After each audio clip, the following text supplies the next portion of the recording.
Second part. Son of a... Don't seem like this freaking sand viper aims to let us out of here alive. Pluto the Eighth said, the laughter strong in his voice.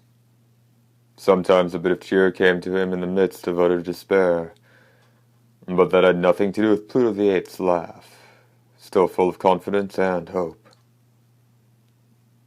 But how on earth could they get themselves out of this mess? It didn't look like even D, with all his awesome skill, could get out of these preposterously large antlion pits, especially since he wasn't alone. His traveling companion had a young woman strapped to his back, and, since she was suffering from extreme radiation poisoning, time was of the essence. Hey, what do we do? Pluto the Eighth asked, looking extremely interested in the answer.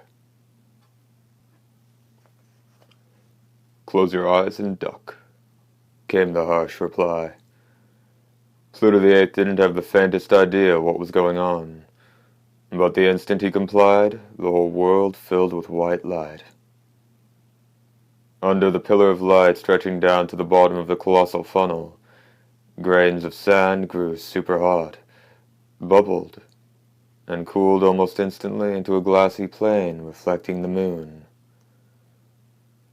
The pillar of light silently stretched to the sky time and again, and, as he squinted ever so slightly at this mixing of light and darkness, his face was at times starkly lit, at other times deep in shadow. It seemed to go on for ages, but it couldn't have taken more than a few seconds.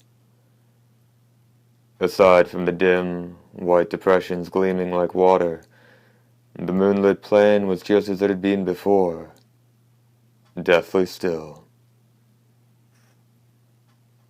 Looks like an atomic blast blew the hell out of the sand viper holes. Melted them and turned them to glass. Who the hell could have done that? Pluto the Eighth asked, and then he once again followed D's gaze. He might have been well informed, but a gasp of wonder escaped from him nonetheless. A black shadow that seemed both circular and oblong clung to the central part of the distant mountain range. It wasn't on the mountain's rocky walls. The shadowy shape was crossing the mountain peaks. Not only that, but, as it slowly moved forward, it was clearly coming lower as well. Taking the distance into consideration, it must have been moving at a speed of 12 or 13 miles per hour at least. It was round, and about 2 miles in diameter. So, we have them to thank then? Pluto the Eighth asked. D gave a negligible nod. Good thing there's still a mobile town around equipped with a Prometheus cannon. Incredible marksmanship, too. Our saviors got here right on schedule. Well, thank heaven for that. I just hope the mayor ain't the kind of guy who'll expect us to return the favor. Let's go, said the biker. I don't feel like waiting around for the town to get here. The bike's boosters roared, and the thud of iron-shod hooves on earth echoed across the plain. After they'd run at full speed for a good 10 minutes, the huge black shape floated up over the crest of a hill before them like a cloud. The bottom was covered with spheres constructed of iron and wood, as well as with pipes. The white smoke erupting from the latter indicated that compressed air was one of the types of energy driving the cloud forward. And yet, how much thrust would be necessary just to move this thing an inch? After all, this massive structure that made the earth tremble as it came over the slope and slowly slid down it was a whole town. Even knowing that, even seeing it up close, It was no easy task to comprehend something so awesome. The town must have covered more than 2 square miles. On top of a massive circular base some 30 feet high, buildings of wood, plastic, and iron were clustered together. Between them ran streets, some straight and orderly, others twisting and capricious. At the edge of the densely packed buildings there was a small park, and a cluster of tombstones that marked the cemetery. Of course, in addition to the residential sector, there was everything you'd find in an ordinary village or town. A hospital, a sheriff's office, a jail, and a fire station. In the park, live trees swayed with the wind. Startlingly enough, the base that supported this colossal establishment and was indispensable in its smooth movement hovered some 3 feet off the ground. And that wasn't something just compressed air jets or rocket engines could manage. No doubt power produced by the atomic reactor inside the base was run through a subatomic particle converter and changed to anti-gravity energy. Still, to keep the structure a good 3 feet off the ground, there had to be some secret to the output of their atomic reactor, or the capacity of their converters. The base loomed blackly before the 2 men, and the mechanical whoosh blew closer and closer. A blinding light flashed down on the trio of travelers from a platform near the iron inlay on the top edge of the base. A voice boomed over the speakers. "What do you folks want?" Pluto the Eighth pulled the microphone from his bike to his mouth and answered. "We're travelers, and we got an injured person here. We'd like to have a doctor take a look at her. Would you let us in?" There was silence. The searchlight continued to shine on the pair. Well-concealed guns, no doubt, had them locked in their crosshairs. After a while, there was a reply. "No can do. We're not taking on any new blood. The town's population is already 30% over what our resources can support. Find yourselves another town or village. The closest one's 12.5 miles from here. A place by the name of Hahiko." "You've got to be yanking my chain," Pluto the Eighth growled, pounding a fist against his handlebars. "Who the hell's talking about 12.5 miles? Look, this girl I've got on my back's being dosed real bad with radiation. She couldn't make it another 1,200 yards. Let alone 12.5 miles. What are you, the freaking nobility?" "Nothing you say is going to make any difference," the voice said coldly. "These orders come from the mayor. On top of that, the girl is part of the Knight family. Lori's her name. 2.5 months back they left town, so we're not about to let one of them back in now." "I don't give a rat's ass about that. We got a girl in the prime of her life about to die. What? Don't any of you have kids?" The voice fell silent again. When another announcement rang out, it was a different person's voice. "We're set to roll," the new speaker said, "so clear the way." And then, sounding somewhat agitated, he added, "Hey, young fella, you wouldn't happen to be named D, would you?" The youth nodded slightly. You should have said so in the first place. I'm the one who sent for you. Mayor Ming's the name. Just a second and we'll let you on board." Machinery groaned. The iron door rose upward, and the boarding ramp started to glide out. D said softly, "I've got some companions." "Companions?" Mayor Ming's voice quavered. I'd always heard you were the most aloof, independent hunter on Earth. Just when did you get these companions? Earlier. Earlier? You mean those two? Do you see anyone else? The hunter asked. No, it's just... I fought side by side with them. That's the only reason I have. But if you have no business with me, I'll be on my way.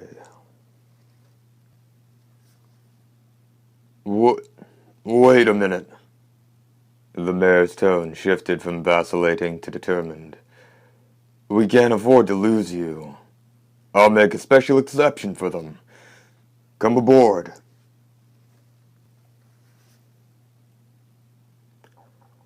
The earth shook as the broad boarding ramp hit the ground.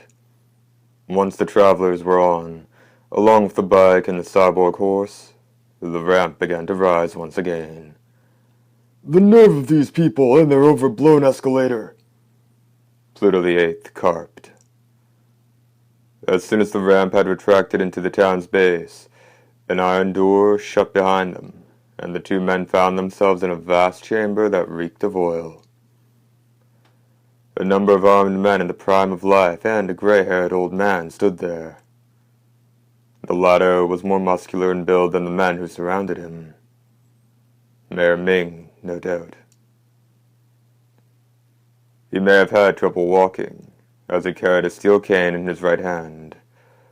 Glad he could make it, he said. I'm Ming. Introductions can wait, Pluto the Eighth bellowed. Where's the doctor? The mayor gave a nod, and two men stepped forward and unstrapped the girl, Lori, from the biker's back. I imagine your companion's more interested in eating than hearing us talk business, the mayor said, signaling the other men with his eyes. Damn straight. You read my mind. Well, I'm off then, Dee. See you later. When Pluto the Eighth had disappeared through a side door following his guides at his own leisurely pace, the mayor led Dee to a passageway that continued up to the next level. The whistling of the wind seemed to know no end. All around them, ash-colored scenery rolled by. Forests and mountains. The town was moving across Innocent Prairie, the second of the frontier's great plains. Whipping the hunter's pitch-black cape and tossing his long, black hair, the wind blurred the wilds around them like a distant watercolor scene.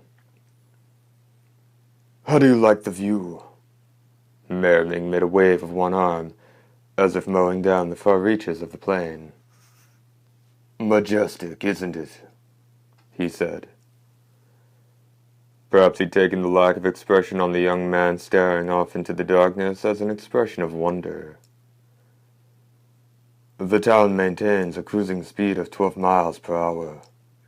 She can climb any mountain range or cliff, so long as it's less than a 60-degree incline. Of course, we can only do that when we give the engines a blanket infusion of anti-gravity energy. This is how we always guarantee our 500 residents a safe and comfortable journey. A comfortable journey, you say?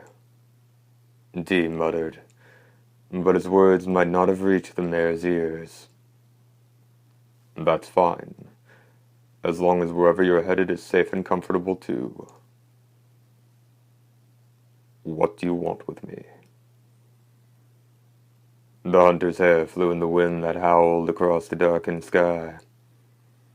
They were standing on an observation platform set at the very front of the town.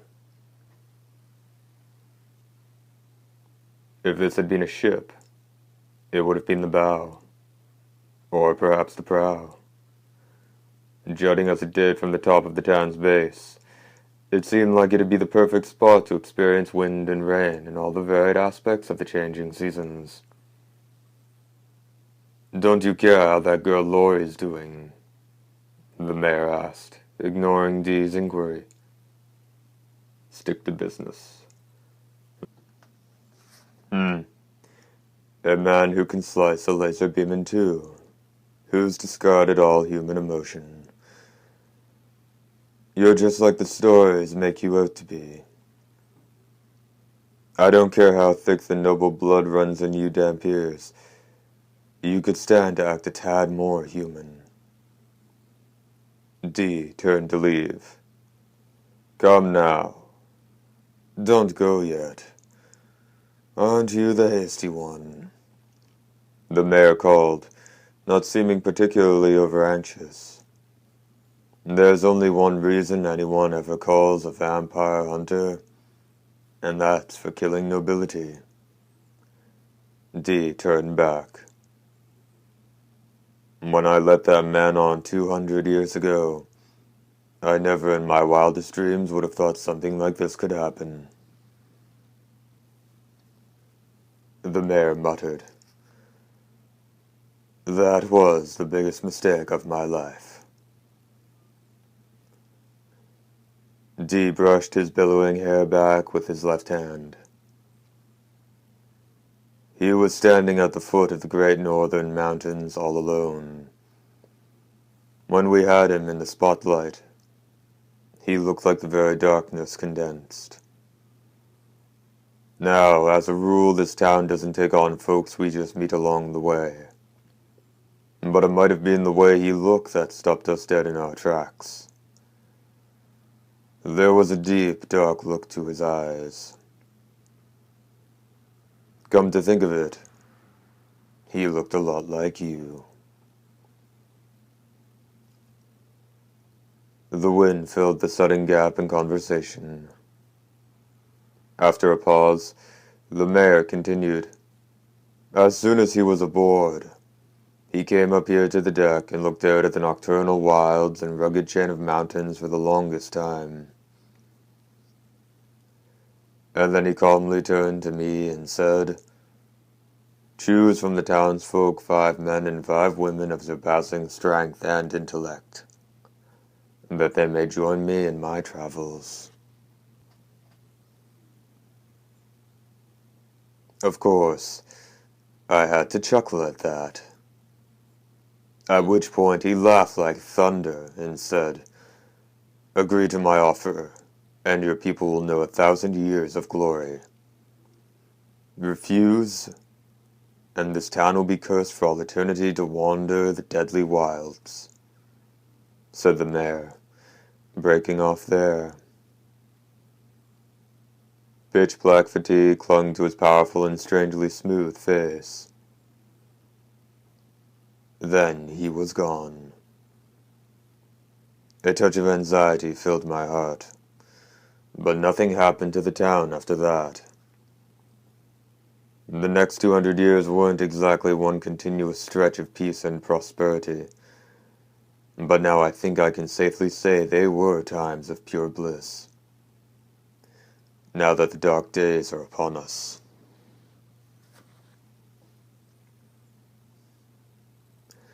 If this town is indeed under a curse as he decreed, we shall never be graced with glory or prosperity again.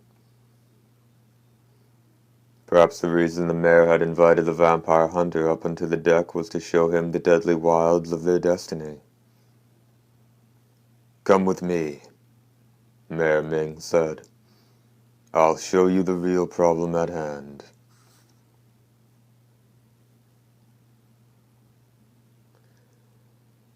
A girl lay on a simple bed.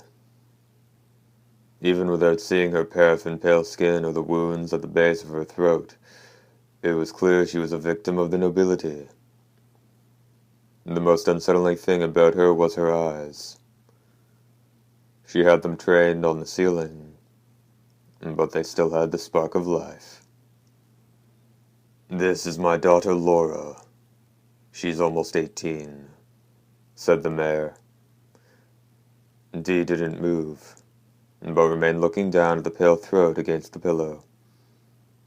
3 weeks ago she started acting strangely, said Mayor Ming. I picked up on it when she said she thought she was coming down with a cold and started wearing a scarf. I never would have dreamed it could happen. It's just impossible we'd have a noble in our town of all places. Has she been bitten again since then? At these icy words, the distraught mayor nodded his head. Twice, both at night. We had one of our fighting men watching over her each time, but both times they were asleep before they knew it. Laura keeps losing more and more blood, but we've seen hide nor hair of the nobility. You've done checks, haven't you? 5 times, and thorough ones at that. Everyone in town can walk in the light of day. But Dee knew that such a test wasn't proof positive that one of the townspeople wasn't a vampire. We'll run another check later, Dee said, but tonight I'll stay with her. A shade of relief found its way into the mayor's steely expression. Though the man had lived for more than 2 centuries, apparently at heart, he was just like any other father. I'd appreciate that. Can I get you anything? I'm fine. Dee replied. If I may be so bold, could I say something? The firm tone reminded the mayor and Hunter there was someone else present. A young physician stood by the door with his arms folded. Making no effort to conceal the anger in his face, he glared at Dee. Pardon me, Dr. Tsurugi. You have some objection to all this? The mayor said, bowing to the young man who'd interrupted them.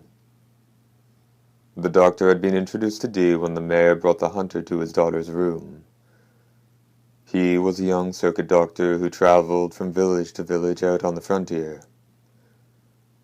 Like Dee, he had black hair and dark eyes, and there didn't appear to be much difference in their ages. But, of course, as it appeared Dee's age wasn't exactly clear, so external appearances were useless for comparisons. The young physician shook his intelligent yet still somewhat innocent face from side to side. No, I have no objection. Since there's nothing more I can do for her as a physician, I'll entrust the next step to this hunter. However, yes, said the mayor. I would like to keep watch over Miss Laura with him. I realize I might sound out of line here, but I believe it's part of my duty as her physician. Mayor Ming pensively tapped the handle of his cane against his forehead. While he probably considered the young physician's request perfectly natural, he also must have wished Dr. Tsurugi had never suggested such a troubling arrangement. Before the mayor could turn to the hunter, Dee replied, If my opponent can't escape, there will be a fight. I won't be able to keep you out of harm's way. I can look out for myself, even if it means you might get bitten by one of them, asked the hunter. Anyone who lived on the frontier understood the implication of those words, and for Heartbeat the hot-blooded doctor's expression stiffened with fear. But then he replied firmly, That's a chance I'm willing to take. His eyes seemed to blaze with intensity as he glared at Dee. Not a chance, Dee said impassively. But why why not? I said quite clearly I was prepared to. If by some chance something were to happen to you, it would turn the whole town against me. But that's just... Dr. Tsurugi started to say. His face was flushed with crimson anger, but he bit his lip and choked back any further contentions. Well then, I'd like you both to step outside now. I have some questions for the girl, Dee said coolly, looking to the door. That was a signal for them to leave. There was something about the young man that could destroy any will to resist they still had. As the mayor and Dr. Tsurugi turned to leave, the wooden door in front of them creaked open. Hey, how are you doing, tough guy? Someone said in a cheery voice. The face that poked into the room belonged to none other than John M. Braselli, Pluto the Eighth. How did you get here? The mayor asked sharply. I'm terribly sorry, sir, said one of the townsfolk behind the biker. Apparently a guard. You wouldn't believe how stubborn this guy is, and he's strong as an ox. Don't have a fit now, old-timer, Pluto the Eighth said, smiling amiably. I figured Dee'd probably be at your place. And it's not like there's anyone in town who doesn't know where the mayor lives. Anyhow, Dee, I found out how the girl's doing. That's what I came to tell you. I already told him some time ago, Dr. Tsurugi said with disdain. He learned about her condition while you were busy eating. What the hell? Am I the last one to know or something? Pluto the Eighth scratched wildly at a beard that looked as dense as the jungle when seen from the air. Okay, no big deal. Come on, Dee. Let's go pay her a visit. You do it. As the gorgeous young man leaned over the bed just as indifferent as he was before, Pluto the Eighth asked him, What gives, bucko? You risk your life saving a young lady and then you don't even want to see if she's getting better? What? Is the mayor's daughter so all-fired important? This is business. Pluto the Eighth had no way of knowing that it was nothing short of a miracle for Dee to answer such a contentious question. With an indignant look on his face matching that of the nearby physician, the biker pushed his way through the doorway. Damn, I don't believe your nerve, he cursed. Spittle flew from his lips. Do you really know how she's doing? She's got level 3 radiation poisoning to her speech center, and just as much damage to her sense of hearing to boot. Neither of them can be fixed.